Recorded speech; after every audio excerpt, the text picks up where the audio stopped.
Good morning. I am excited to be here today. I don't know about you. Hopefully you're excited about being wherever you are at. I know, right? Well, hey, last week I started training two new people, and in that training process, their quest for health and fitness, one of the things that I really stress with them is what is most important. And when it comes to training people, whether it's spiritual health or physical health, there is something that is vitally important, and that is having a daily process.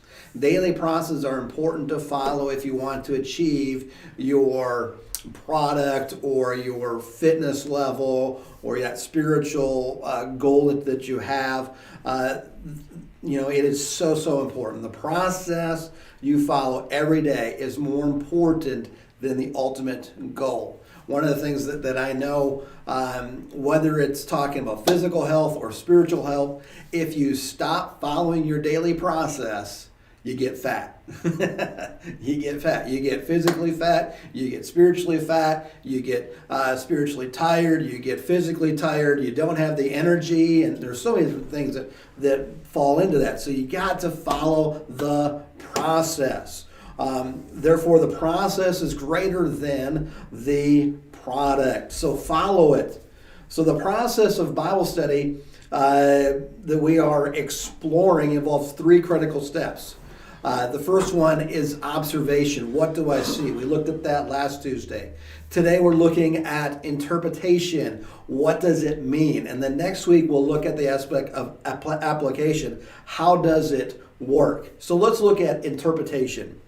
Observation leads to interpretation. You can't get the interpretation until you do some observation. And it can be in-depth, it can be basic, it can be just all in. That's up to you, but the more time that you spend in observation, or the better the quality of your observation, the easier your interpretation will be, and also the more accurate your interpretation will be. And so what is interpretation? Well, we're asking that question again. What does it mean? And so this is a quest for meaning.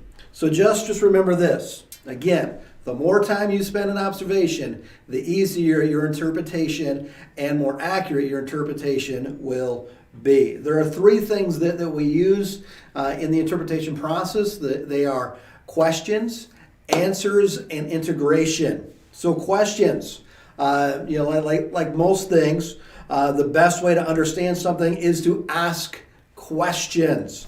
Consider meeting a new person at church or someplace else.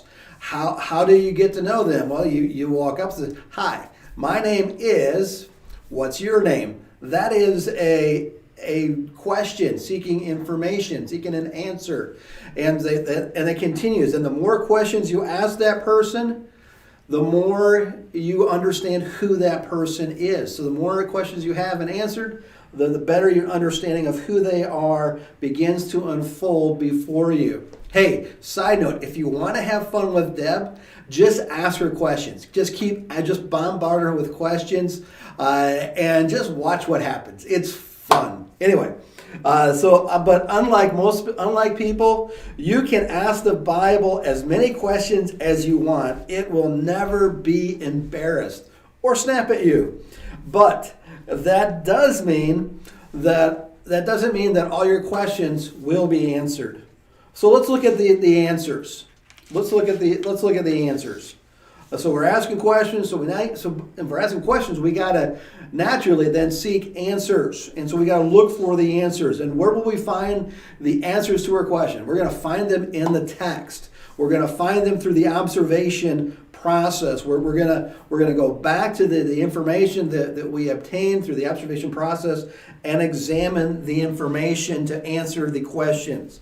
Here is 5 tips to guide your question and answer quest for meaning, okay? And this is a quest for meaning. So here are 5 tips, and there's 5 C's of interpretation that you can ask and answer questions about the test. First one is context. That's the raw material. Content. That's the raw material. Context is what's going on around the passage. This past week on Sunday, we looked at 1 Samuel chapter 25 and looking at the life of David and the conflict that he had with Nabal. But you realize that in chapter 26 or chapter 24 and 26, David was also in conflict with somebody. And in each conflict, he deals with it a little bit differently. And it's a growth process. So it's kind of looking at that. It's kind of fun to do. And then you have comparison, comparing Scripture with Scripture. Then you have culture. Look at the historical context. What was it like to live then? What was going on then? What did the Word look like then? And then you also have the fifth one is consultation. So those are secondary resources that we can turn to. Bible dictionaries, commentaries, handbooks, maps or atlases.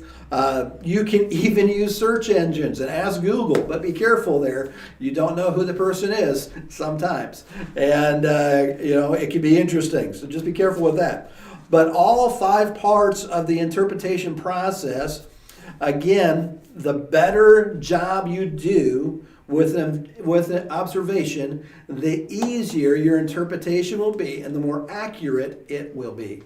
So now it's time to bring it all together, to integrate it, to bring your questions and answers, bring your information, and integrate it together to form its meaning. Here's a true story. It is funny or it is sad based upon your context or your perspective. A pastor spent 3 years preaching through the book of Ephesians. I know, right? 3 years. What is interesting there is they brought in a guest speaker and they informed the guest speaker that he could preach on anything he wanted to except for the book of Ephesians. When he asked for more information, they said, well, our pastor has been preaching through the book of Ephesians for the past 3 years, and he's just now getting into chapter 2. I don't know about you, but I would be frustrated. And so, so what was the result? Well, the man, he asked, okay, what's the theme of the book of Ephesians? The people could list all kinds of minute details and facts and interesting stuff about that first chapter, but they did not understand or know the theme of the book. So therefore, they didn't understand the meaning within its whole context. And so the result, despite 3 years of teaching, his congregation never discovered the meaning of Ephesians. Interesting. Integration is the stage where you construct the meaning of a passage after you've taken apart to inspect the details.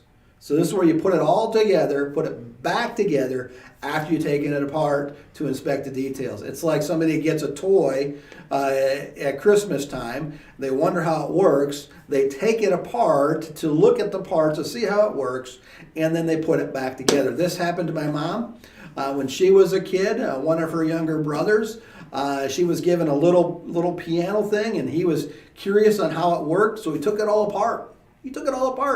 And then he put it back together. And you know what? It didn't work afterwards. he did something wrong, apparently. I remember Mom telling that story. But you know what? That's what we got to do.